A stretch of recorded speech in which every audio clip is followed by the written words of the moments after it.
Hello everyone. In the last video, we were reading the story The Ashes That Made Trees Bloom. So we completed the first part of the story. So today we are going to start the next part, means the second part of the story. Okay, so now let's start to read it. Not long after that, the good old man dreamed again, and the spirit of the dog spoke to him, telling him how the wicked people had burned the mill made from the pine tree. तो अब हमने first part में पढ़ा था, first part के and में we read about that कि जो विकेड कपल है, जो विकेड ओल्ड कपल है, उनको पता लगता है कि जो काइंड ओल्ड कपल है, जो दयालु लोग, जो दोनों कपल्स हैं, उनके पास एक मैजिक मिल है. तो उससे क्या होता है कि राइस पेस्ट्री जो है वो गोल्ड में कन्वर्ट हो जाती है, राइट. तो अब फिर इनको पता लगता है, जैसे ही तो ये भी जाते हैं, तुरंत उसको बोरो करते हैं उनसे, ओल्ड कपल से, काइंड ओल्ड कपल से, ठीक है, ताकि ये भी सोचते हैं कि इन्हें भी गोल्ड मिल जाएंगे, है ना. बट इनके साथ क्या होता है कि ये जब राइस पेस्ट्री बना रहे होते हैं तो वो गोल्ड में कन्वर्ट ना होके वॉर्म्स में कन्वर्ट हो जाते हैं, राइट. तो अब इनको गुस्सा आ जाता है. ये तो विकेट तो ऑलरेडी होते ही हैं, बहुत ज्यादा बुरे लोग, मतलब बहुत ज्यादा कॉविटस, जेलिस, है ना, जेलिस होते हैं, ग्रीडी हैं ये लोग. तो ये क्या करते हैं, अब इनको गुस्सा आ जाता है कि ऐसा क्यों नहीं हुआ. तो वो जो मैजिक मिल होता है जैसे, तो उसे क्या करते हैं ये लोग, जला देते हैं, है ना. तो उसके बाद क्या होता है, और ये सब तो ओल्ड कपल को पता ही नहीं है, जो काइंड हार्टेड ओल्ड कपल है उनको तो पता ही नहीं है. तो अब क्या होता है कि not long after the good old couple dreamed again, and the spirit of the dog spoke to him, telling him how the wicked people had burn the mill made from the pine tree. तो अब जो dog का जो है spirit है, again जो है good old man के ड्रीम में आता है, राइट. और उसे बताता है कि किस तरह से इन विकेड पीपल ने वो जो मैजिक मिल जो पाइन ट्री से बना हुआ था उसको इन्होंने जला दिया, right. Take the ashes of the mill, sprinkle them on the withered trees, and they will bloom again, said the dog spirit. अब डॉग स्पिरिट आगे क्या कहता है, डॉग की आत्मा जो है वो क्या कहती है उससे कि जो टेक द एशेस मीन्स राख, है ना, राख को ले लो, उसके जो मिल की राख है, मतलब जो जला दिया उन्होंने, उसकी राख को ले लो और स्प्रिंकल में छिड़कना, ठीक है. उसको किस पे छिड़क दो, withered trees. Withered means dry जो श्रिवल एंड ड्राई ट्रीज है ना, उस पे छिड़क दो. And they will bloom again. Bloom means to produce flowers, है ना. वो जो है अगेन जो है दोबारा उसमें फ्लावर्स आ जाएंगे, ठीक है. ऐसा डॉग की स्पिरिट जो है बोलती है, ठीक है. The old man awoke and went at once to his wicked neighbor's house, where he found the miserable old pair sitting at the edge of their square fireplace, in the middle of the floor, smoking and spinning. अब जो है जैसे ही ऐसा वो उसके सपने में ऐसे आता है तो वो तुरंत एट वंस मतलब उसी टाइम तुरंत अवोक मतलब उठकर जाता है उन विकेड नेबर्स हाउस के पास, जहां वो देखता है where he found the miserable old pair. मतलब मिजरेबल मीन्स दुखी, सैड, है ना, क्योंकि उन जैसा वो चाहते थे हुआ तो है नहीं, तो इसलिए मिजरेबल, है ना, वो बहुत सैड है. और बैठे हुए हैं स्क्वायर, एक अंगीठी कहते हैं, फायर प्लेस अंगीठी होती है, उसके स्क्वायर टाइप में अंगीठी है, उसके पास वो लोग बैठे हैं. In the middle of the floor, smoking and spinning. वो लोग जो है क्या कर रहे हैं, स्मोकिंग कर रहे हैं, और स्मोकिंग कर रहे हैं मतलब धूम्रपान करना, है ना. और स्पिनिंग मीन्स जो हम क्या करते हैं, कॉटन से हम थ्रेड बनाते हैं, उसे कहते हैं हम स्पिनिंग, है ना, spinning making thread from mass of cotton, ठीक है। तो उसे हम कहते हैं स्पिनिंग कर रहे हैं, स्पिनिंग कहते हैं। तो वो लोग स्मोकिंग एंड स्पिनिंग करेंगे। From time to time they warm their hands and feet with the blaze from some bits of the mill. और धीरे धीरे थोड़े थोड़े टाइम पे जो है with the blaze from some bits of the mill, जो लकड़ियां मिल की जल रही है उसके ब्लेज से, ब्लेज मीन्स जो उसकी आग की जो लपटें हैं, है ना, उस blaze we can say here कि जो आग की लपटें हैं, है ना, उससे अपने पैरों और हाथों को सेक रहे हैं। वाइल बिहाइंड देम ले a pile of broken pieces.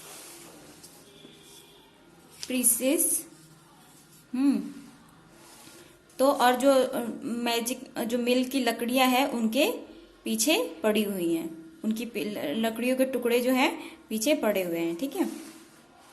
The old man humbly asked for the ashes,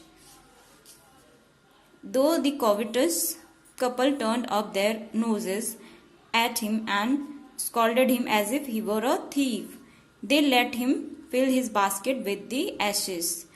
अब जो काइंड हार्टेड ओल्ड मैन है वो जाता है किसके, उसके घर, वो जो कॉविटस कपल है जो बहुत ज्यादा ईविल है, जेलस जो कपल है उनके घर जाता है। और humbly asked for the ashes, और उसकी राख के लिए, जो लकड़ियों की राख थी, जो मिल की लकड़ियों की राख थी, उसके लिए उनसे हम्बली रिक्वेस्ट करता है कि लेने के लिए, ठीक है। तो क्या होता है कि ये कॉविटस कपल, मतलब कॉविटस का मीनिंग ग्रीडी है, ये लालची लोग हैं, ये क्या बोलते, उसे देख के अपने noses turned up their noses, इसका मीनिंग हो गया नाक सिकुड़ाना, ठीक है। जब हम किसी को पसंद नहीं कर रहे होते हैं, हमें अजीब लग रहा होता है, तो हम अपने नाक सिकुड़ाते हैं, वैसे ही वो जो कॉविटस कपल हैं, ग्रीडी कपल, उसको देख के नाक सिकुड़ाते हैं और उससे स्कॉल्डेड हिम, स्कॉल्ड मीन्स डांटना, उसे धुतकारते हैं, डांटते हैं, as if he were a thief, जैसे कि वो जो है एक चोर है। बट फिर भी they let him fill his basket with ashes, फिर भी वो जो से एशेस से बास्केट को अपने एशेस से भरने के लिए उसको हेल्प, मतलब इजाजत दे देते हैं उसको, ठीक है, कि चलो भर लो, ठीक है। On coming home, the old man took his wife into the garden. It being winter, their favorite cherry trees were bare. He sprinkled a pinch of ashes on it, and lo, it sprouted blossoms until it became a cloud of pink blooms which perfumed the air. तो अब क्या हुआ कि वो वापस घर आ जाता है, वो एसेस को लेके। अब वो अपनी वाइफ को गार्डन में लेके जाता है, और ये इस टाइम, ये कौन सा टाइम है, विंटर का टाइम है। तो इस टाइम पे जो उसकी फेवरेट चेरी की ट्री जो है वो सूखी पड़ी हुई है ना, तो वो उस पे पिंच ऑफ एसेस, पिंच मतलब थोड़ी सी राख जो है उस पे स्प्रिंकल मतलब छिड़कना, है ना, छिड़क देता है। और लो मतलब ये it's an expression of surprise, है ना, ये जब हम सरप्राइज होते हैं तो हम ये एक्सप्रेशन यूज कर सकते हैं। तो ऐसे ही वो भी बोलता है, lo its sprouted blossom until it became cloud of pink bloom which perfumed the air. तो जैसे ही वो छिड़कता है तो वैसे ही एकदम से बहुत सारे फ्लावर जो है मतलब ब्लूम करने लगते हैं, और तब तक ब्लूम करते हैं जब तक कि ये पूरा जो है पेड़ पिंक ना हो जाए, पिंक ब्लूम से, मतलब पिंक फ्लावर से भर ना जाए, और जो उसकी स्मेल, परफ्यूम जो होती है एयर में फैलने लगती है। The news of this filled the village and everyone ran out to see the wonder. अब क्या होता है कि सबको, इस पूरे गांव में ये बात फैल जाती है, राइट, और सब उस पेड़ को देखने के लिए आते हैं।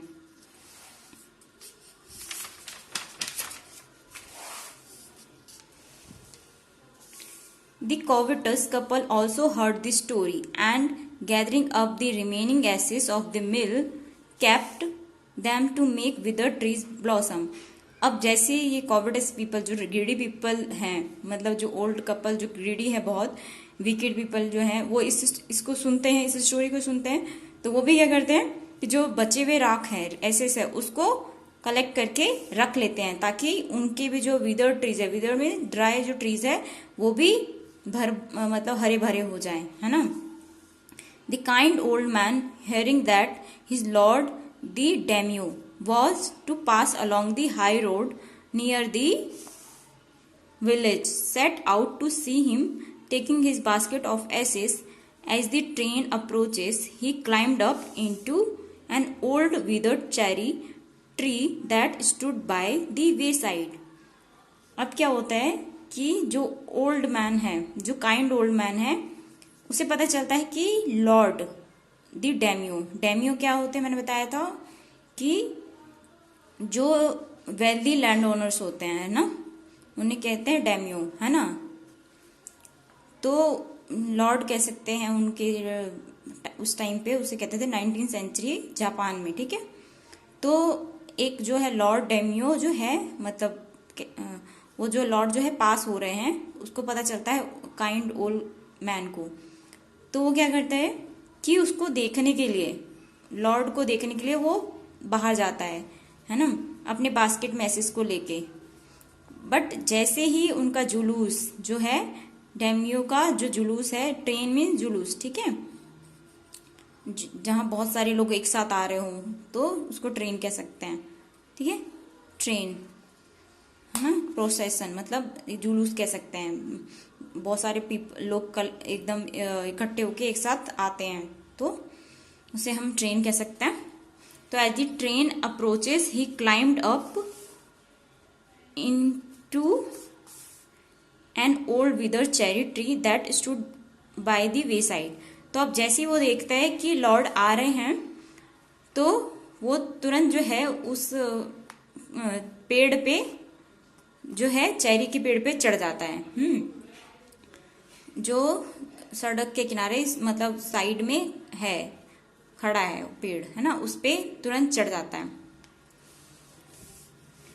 Now in the days of the daimyos it was the custom when their lord passed by for all the loyal people to shut up their high windows. अब उस टाइम पे क्या कस्टम हुआ करता था 19th सेंचुरी में Japan में, एक ऐसा कस्टम था, डेम्यूज जो लॉर्ड कह सकते हैं उनको, उनका किंग कह सकते हैं, लीडर कह सकते हैं. जब भी वो लीडर अगर कहीं से किसी भी वे से किसी भी रास्ते से पास हो रहा होता था तो एक कस्टम था कि सभी लोग जो हैं, जो भी उस लोग हैं, वो अपने विंडो को बंद कर लेते थे. They even pasted them past with a slip of paper so as not to commit the impertinence of looking down on his lordship. और ये बात ऐसा भी किया जाता था कि जैसे ही अगर लॉर्ड पास होने वाला है, डेम्यूस पास करने वाला है किसी वे से, तो पहले ही पेपर पेस्ट कर दिया जाता था ताकि कोई भी व्यक्ति, सबको पता चल जाए कि जो है अभी जो है डेम्यूस हमारे वे से पास करने वाले हैं, तो वो ऐसी कोई भी गलती ना करे. Commit the impertinence of looking down on his lordship, मतलब ऐसा अलाउ नहीं था कि वो जो लॉर्ड को जो है वो ऊपर से देख सकें, राइट. इम्पर्टिनेंस मीन्स मिस्टेक करना, इम्पर्टिनेंस मतलब कह सकते हैं रूडनेस, इम्प्यूडेंस मतलब कि मिस्टेक करना, है ना. उनके लिए तो मतलब मिस्टेक ही हो जाएगी ना कि अगर उन्होंने देख लिया, ये अलाउ ही नहीं है कि अगर लॉर्ड जो है पास कर रहे हैं, तो ये एक क्या था, मतलब कह सकते हैं कि ऑफेंस था, ठीक है, जुर्म, मतलब इसकी सजा भी हो सकती थी अगर वो ऐसा करते तो, ठीक है. तो all the people along the road would fall upon their hands and knees and remain prostrate until the procession passed by. तो अब क्या होता था कि जब वो पास कर रहा है लॉर्ड, तो सब लोग जो है नीचे जमीन पे लेट जाएंगे, है ना। मतलब है, मतलब जैसे कि हम नीज डाउन करके लेट जाते हैं, है ना। रिमेन प्रोस्ट्रेट, जैसे कि हम जमीन पे लेट जाएंगे, है ना, लेट जाते हैं। Until the procession pass by, जब तक कि वो जुलूस जो है लॉर्ड का चला ना जाए वहां से। The train drew near, one tall competent man marched ahead, crying out to the people by the way, get down on your knees, get down on your knees, and everyone kneeled down while the procession was passing.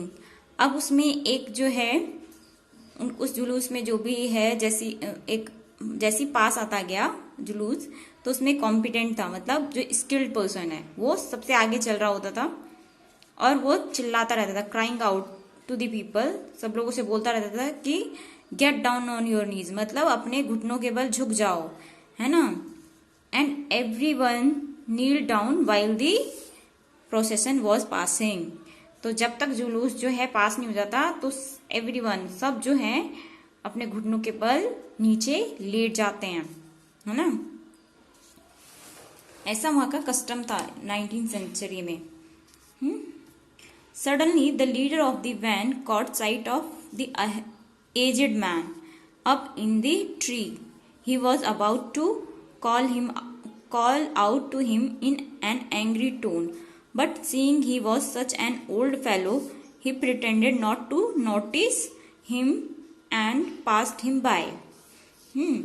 Now what happened? कि जैसे ही जो उनकी जो जुलूस है वो आगे आ रही थी, तो उसमें एक लीडर था, ठीक है। उस लीडर ने देख लिया उस मतलब ओल्ड मैन को, वो जो पेड़ पे चढ़ गया था उसको देख लिया। He was about to call out to him in angry tone, वो उसे एंग्री टोन में बुलाने ही वाला था। But seeing he was such an old fellow, but उसने देखा कि ये एक बहुत बूढ़ा व्यक्ति है, बहुत बूढ़ा, फेलो मीन्स व्यक्ति, है ना, बहुत बूढ़ा आदमी है। तो उसने प्रिटेंड किया, प्रिटेंड मीन्स मतलब ऐसे ही, जैसे कि उसे मतलब बहाना बनाना कह सकते हैं। Made other people believe that is not true, मतलब ऐसा प्रिटेंड करना, मतलब कि ऐसा उसने देखा ही नहीं, राइट, है ना। तो he pretended not to notice him and passed him by, तो उसने ऐसा शो किया कि उसने उसे देखा ही नहीं और आगे चला गया। So when the daimyo's palki drew near, the old man, taking a pinch of ashes from his basket, scattered it over the tree. तो अब जैसे ही डेमियो की जो पालकी जो है ओल्ड मैन के पास में आई, तो उसने क्या किया कि एक पिंच ऑफ एसेस, कुछ राख को बास्केट से कुछ राख को लेके स्कैटर्ड में फैलाना, है ना, ठीक है। स्कैटर्ड मीन्स फैलाना, तो उसने स्प्रेड करना, है ना, we can say that, spread over, है ना। तो स्प्रेड कर दिया ट्री पे। In a movement it burst into blossom, तो थोड़े ही टाइम में जो है क्या हुआ कि वो पेड़ जो है एकदम फ्लावर से ब्लूम, बहुत सारे फ्लावर्स उस पे ब्लूम हो गए, राइट, मतलब खिल गए, है ना। The delighted daimio order the train to be stopped and got out to see the wonder. अब जैसे इसने देखा, डेमियो ने देख लिया वो चीज, तो वो अपने ट्रेन को, मतलब जो जुलूस चल रहा था उसको रुकने के लिए बोलता है और अपने पालकी से बाहर आके देखता है कि मतलब देखता है कि ऐसा क्या हुआ, कैसे हुआ, है ना। Calling the old man to him, he thanked him and ordered present of silk robes, sponge cake, fans and other reward to be given him. He even invited him to his castle. अब जो है Demio बहुत खुश हो जाता है और उसे ऑर्डर, मतलब उसे थैंक यू बोलता है ओल्ड कपल को, है ना, और उसे प्रेजेंट्स मतलब उपहार गिफ्ट करता है, like silk robes, sponge cake and fans, है ना, ये रिवॉर्ड करता है। और उसे ही even invited him to his castle, castle means his court, है ना, castle means fort, fort, right, अपने किले पे भी उसको इनवाइट करता है. So the old man went gleefully home to share his joy with his dear old wife. Gleefully means happily, right, happily. अब वो जो है इसके बाद जो है वो ओल्ड मैन है हैप्पीली अपने घर जाता है, अपने जॉय को मतलब जितना वो खुश रह अपने खुशी को अपनी वाइफ के साथ बांटने के लिए. ठीक है. But when the greedy neighbour heard of it, he took some of the magic ashes and went out on the highway. तो अब जैसे ही वो ग्रीडी नेबर जो उनके बगल पास में रहते हैं उनको पता चलता है कि ऐसा हुआ है, तो वो भी क्या करते हैं, जो मैजिक उनको लगता है कि वो मैजिक एसेस है ना, राख है. तो उसको लेके वो क्या कहाँ चले जाते हैं, हाईवे के पास. There he waited until a daimyos train came along and instead of kneeling down like the there he waited until a demuse train came along and instead of kneeling down like the crowd he climbed a withered cherry tree. अब वो जो है डेम्यूज के आने का wait करता रहता है और instead of kneeling down like the crowd, औरों की तरह नील डाउन करने के बजाय वो क्या करता है कि विदर चेरी ट्री पे चढ़ जाता है. जो ड्राई, विदर मीन्स ड्राई, जो चेरी ट्री होती है उस पर चढ़ जाता है. When the daimyo himself was almost directly under him, he threw a handful of ashes over the tree, which did not change a particle. तो अब जब डेम्यो जो है जैसे ही उसके पास से गुजरता है उसके नीचे आता है, मतलब जैसे वो ट्री के ऊपर चढ़ा हुआ रहता है, तो जैसे ही उसके पास उसके डायरेक्टली अंडर हिम मतलब उसके नीचे आ जाता है, तो उसी टाइम पे वो क्या करता है कि एक मतलब मुट्ठी भर, हैंडफुल मतलब मुट्ठी भर, थ्रू मीन्स फेंकना, मुट्ठी भर एशेस जो है जो ट्री पे है उस पर फेंक देता है. Which did not change a particle. फिर अब इसमें कोई भी चेंजेस नहीं आता, एक पार्टिकल भी उसका कोई चेंज नहीं होता है. The wind blew the fine dust in the noses and eyes of the daimyo and his wife. और जो विंड के कारण जो है जो एसिड्स की डस्ट है वो नोजेस और आइज में, किसके नोजेस और आइज में, डेम्यो और उसके वाइफ के नोजेस और आइज में चले जाते हैं. Such sneezing and choking it spoiled all the pomp and dignity of the procession. तो अब क्या होता है कि ऑब्वियसली जब हम हमारे नोज में अगर डस्ट चला जाता है तो स्नीज और चोक हो जाता है, हमारा थ्रोट और स्नीजिंग करने लगते हैं हम लोग. तो ऐसा हुआ, तो अब ऐसा अगर होगा तो ऑब्वियसली डेम्यो के डिग्निटी खराब होगी, उसकी जो भी शान है उसका डिसरिस्पेक्ट हुआ.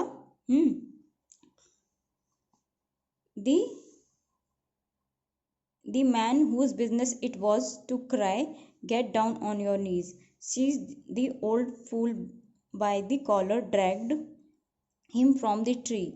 तो अब उसमें एक व्यक्ति हुआ करता था उस जुलूस में, जो प्रोसेसन निकलता था डेम्योस का, उसमें जुलूस में एक व्यक्ति होता था, एक मैन होता था जिसका काम क्या होता था कि जो सबसे आगे चलता था उसका काम होता था सबको बताना कि get down on your knees, right.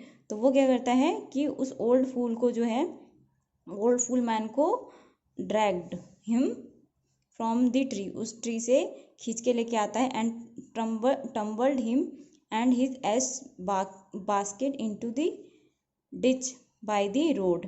और उसके पास जो एस के बास्केट होता है उसको पास के बगल में जो है डिच में फेंक देता है. Then beating him soundly he left him for dead. और उस कितनी पिटाई करता है, इतना मारता है कि उसे इतना मारता है, मारते मारते उसे लगता है कि वो मर गया, तो उसे वहीं पे छोड़ के चला जाता है. Thus the wicked old man died in the mud, but the kind friend of the dog dwelt in peace and plenty, and both he and his wife lived to a green old age. तो अब क्या हुआ कि आखिरकार जो है उस जो विकेड ओल्ड मैन था उसकी डेथ जो है मड में हो गई, मिट्टी में ही वो मिल गया, वहीं मर गया। कीचड़, मड मीन्स कीचड़ होता है, तो उसकी डेथ जो है वहीं पड़े पड़े कीचड़ में वो मर गया। बट जो फ्रेंड ऑफ डॉग थे, है ना, जो काइंड हार्टेड कपल थे, तो वो जो है dwelt in peace, dwell means रहना, है ना, जीवन यापन किया उन्होंने, पीस शांति भरा, शांतिपूर्ण जीवन यापन किया, right. Both he and his wife lived to a green old age, मतलब ग्रीन ओल्ड एज का मीनिंग खुशी से, मतलब उन्होंने अपना जो बुढ़ापा जो है खुशी से व्यापन किया, खुशी से जिया उस बुढ़ापे के टाइम पे भी, ठीक है। So now we have completed the next part of the story. So what is the moral of the story? The moral of this story is that we should not be greedy, right? And the result we obtained any action depends on our good or bad works, right, which were done by us in the past. Like we can say that कि हमें जो है कभी greedy नहीं होना चाहिए। इस कहानी से हमें यही मोरल पता मिलता है कि हमें कभी भी इतना लालची नहीं होना चाहिए, और हम जो भी करते हैं उसका परिणाम हमें मिलता है ना। जो भी हम पास्ट में जो भी हमने गलत सही किया है उसका परिणाम हमें फ्यूचर में ज़रूर मिलता है, इसलिए हमें हमेशा अच्छे काम करने चाहिए, राइट। Thank you.